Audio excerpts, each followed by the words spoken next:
Alright guys, hope you're all good. This is a first for the channel. I've actually received a submission on my Facebook page of a trip report, so I'm going to be reading that out for you today. And it's covering a substance that we've not covered here before, MXE, which is pretty similar in effects to ketamine, although it's easier to enter a dissociative state at lower doses than ketamine. It's much more powerful and can be quite psychedelic. So yeah, I hope you enjoy this trip report from a subscriber, and yeah, big shout out to who sent this in because I really appreciate it. And if any of you want to ever send some of your experiences my way, then just look at the about page on my YouTube channel and you can send it to me via email or on the Facebook page. So yeah, without further ado, let's dive into this bad boy. Not the healing I was looking for. You can call me Jay, and I'd like to tell you about my experience with MXE. This experience happened 11 years ago when I was 25. At the time I was 2 years into a 6 or so year struggle with heroin addiction. I'd done about every drug that anyone has ever heard of, but most importantly for this story, I had quite a prolonged stint of DXM use a few years before, and one odd ketamine experience. The ketamine was only a few months before I tried MXE. Anyone not versed in the science of these substances, they all belong to a class called aryl cyclohexylamines, say for heroin. In layman's terms, we call them dissociative anesthetics.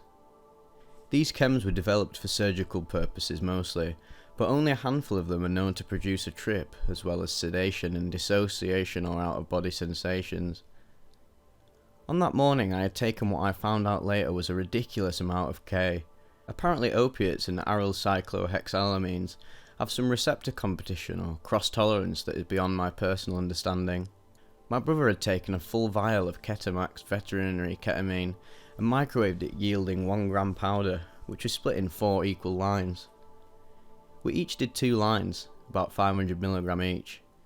I later found that the highest dose in any reference I found for insufflated ketamine was 250 mg for a K-hole. Normally this would be far more than enough to quote-unquote break through. Unfortunately I felt only the slow, odd saying goodbye to every memory of every sensation of my life in a kind of odd and comfortably numb drift into death or amnesia or just nothing. I have no idea how long I spent there, but eventually the psyche reassembled in much the same way it had left me. No feeling of insight to be gained. So when my brother told me about MXE, I was only slightly interested. He had ordered it from China and was very excited. According to him, this compound was brand new and designed for the grey market enthusiast, which he certainly was. He had been experimenting with it and wanted to gift me some. He gave me an unmeasured amount, but judging by how much this was out of a pre-weighed gram bag, it was somewhere around 300 to 350 milligrams. I was trying to kick the heroin, and had been for a while, but prolonged sleep deprivation always did me in. After a few nights I'd give up and used to get some sleep. My partner at the time didn't know I had been using again, and certainly not that I was back in the full throes of addiction. After 3 days of tossing and turning next to her, she was concerned about me to say the least. On the 4th night without H, I was getting desperate and thought that maybe if I wasn't going to sleep, I could anaesthetise myself a bit and hopefully have an experience that could facilitate some mental emotional healing. I chose to try this MXE I had been given. Before coming to bed, I excused myself to the bathroom and poured out on the counter what I thought was half of what my brother had given me. I assumed around 150 to 200 milligrams and cut it into 2 lines. I quickly took them as deeply as I could inhale. I went to bed hoping for sleep, any sleep. Instead I spent the night feeling very oddly dissociated. Not fully out of my body, but oddly compressed into the mattress, and a feeling of falling with my head lower than my feet at times. I spent most of the night lying almost perfectly still and breathing very slowly and deeply. I watched as people in my family and friends play out scenarios on my ceiling like watching TV. Mostly positive in message about wanting me to get better with my addictions. It was enjoyable considering the circumstance, and I wanted to go deeper. The effects had mostly subsided before my partner had gotten up. I went about my day feeling a little more positive than I had felt in a while, but still exhausted. When night came, I was ready to try again. This time I wasn't going to snort it. I wanted a stronger experience than the night before, if not my ever-elusive sleep. This was now 5 days since I had any semblance of what you could call productive sleep, and I was determined. Being an IV user at the time, I thought about injecting what I had left. Being mostly unfamiliar with this substance and not fully trusting the lab that made it not to have any contaminants, I chose to break off the needle from a syringe and booty bump, or more accurately, turkey baster it instead. I let my lady retire first and set my plan in motion. I had some relaxing music going on in the living room. I walked to the bathroom to take my dose. I poured what I had left into a spoon. I was surprised to find that the pile before me was noticeably larger than what I had cut into lines the night before. Realising this, I estimated the remainder now in my spoon to be at least 200 milligrams. This is also a bigger dose than any reference range I've seen for the substance administered rectally. I carefully added enough tap water to dissolve the white crystalline powder. After giving a few stirs with a matchstick, I took my modified syringe and drew up the liquid. I pulled down my boxers, sat my hip down on the toilet, and inserted the blunted tip. I pushed down on the plunger, quickly removed the syringe and buried it deep in the trash can, so no one would find it. As I left the bathroom, I noticed a cold metallic feeling inside my colon spreading quickly through me. It made me think of the scene in The Matrix when Neo puts his fingers in the mirror. It only took me a few seconds to reach the living room right about the time the cold metallic feeling was reaching my neck. Then blackness. This is where things become very difficult to remember and reconstruct.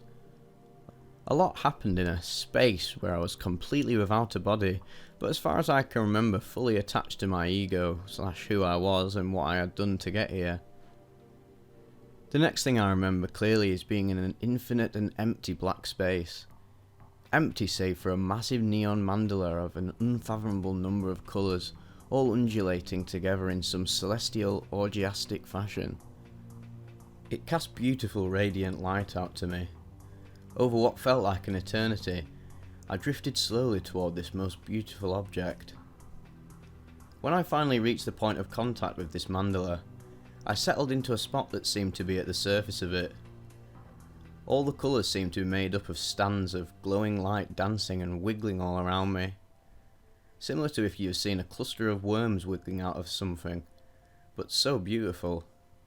At some point I realised that I was now one of them, a coloured strand in the mandala, and it was blissful and comfortable. It felt like home, a home I had known from long ago. After some time, I heard words come to me in a kind of telepathy. "Hey, you're here. So good to see you. But what are you doing here?" I was confused. The strands around me were talking to me and they were noticeably excited. They felt familiar to me. Felt like they loved me. I asked where it was, and they told me that this is where souls come after they die. We all come here to rest and process the lives we've lived until we are ready to live again. "Is this heaven?" I asked. They seemed amused with my limited conceptions. "Not quite," they replied lovingly. Now I was intrigued. Had I taken too much of the drug and died? Anyone who's ever been truly addicted to heroin can tell you that death often seems like an easier way to stop using than dealing with detox. So the idea I had died didn't disturb me.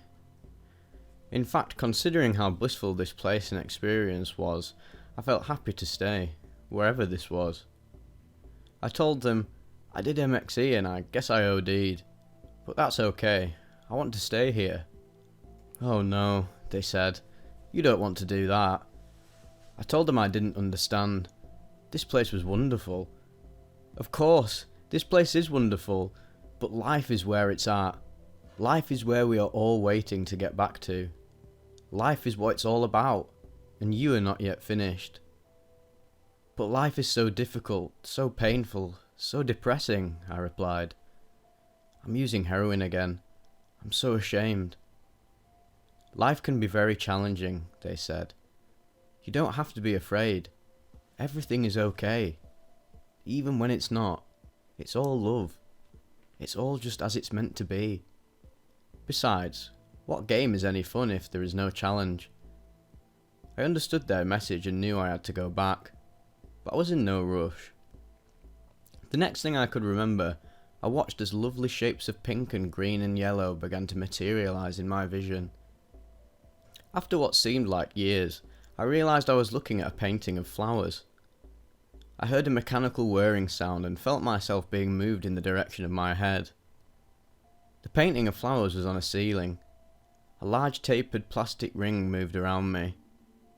I'm not sure when I realised that I was being moved into an MRI machine, but this was in fact the case. I laid in silence as I was scanned.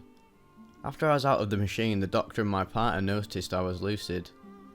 They informed me that I was at the hospital, and they believed I may have had a stroke. I was still very altered at that point and trying in vain to put my thoughts together. I couldn't remember that I had taken anything and wasn't sure why I was there any more than the doctor did. They asked me if I knew my name. After a long moment thinking very hard, I said, M. That was the name of my partner whose face I was currently staring into. I couldn't tell whose body was whose. It was very confusing. I slowly came down and started to piece together what had happened. I told the doctor I took something my brother had given me. I had a hard time recalling its name. I think it was called methoxetamine, I told him. MXE, it's a new research chemical. M looked at me dismayed and confused. The doctor said he was unfamiliar and would have to go do some research. And since I hadn't been able to produce a urine sample, I would have to be given a catheter. Thank God I was still quite numb. As soon as the doctor left the room, M burst out angrily asking me why on earth I would take some weird drug without telling her. I couldn't lie to her any longer. I broke down and told her I had been using heroin again for months, and this was an attempt to help me kick. She was devastated. A tear streamed down her cheek. After a long silence, I asked what happens now. She told me that deceiving her all this time had destroyed her trust and that I would have to move out. This was obviously a nightmare come true. On the way home, M told me that she had heard a thud that had woken her from her sleep.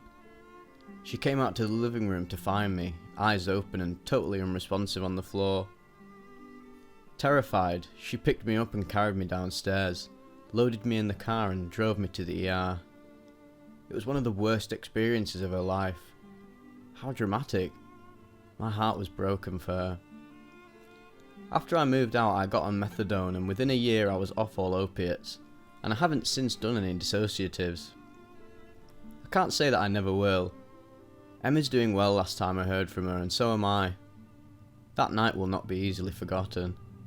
It gave me healing, by bringing my bullshit to light. Not exactly what I was looking for, but I am very grateful it happened. I don't know if what happens in trips is really out there, or if it's all inside our heads. Life is still difficult, of course, and it may sound trite, but when I am feeling like I don't want to do it anymore, I do think about the Mandler and the loving quote-unquote souls. I remember what they told me. This game we call life is what it's all about, and that it would be pointless without challenge. It's all okay, and even when it's not, it's all love. Maybe I'm not ready to hit that reset button just yet. Please be very careful using any substance in any way, and when you are messing with unknown research chemicals with little or no information to go on, understand that you have little control over their dangers and where they might take you. Peace and love, by Jay.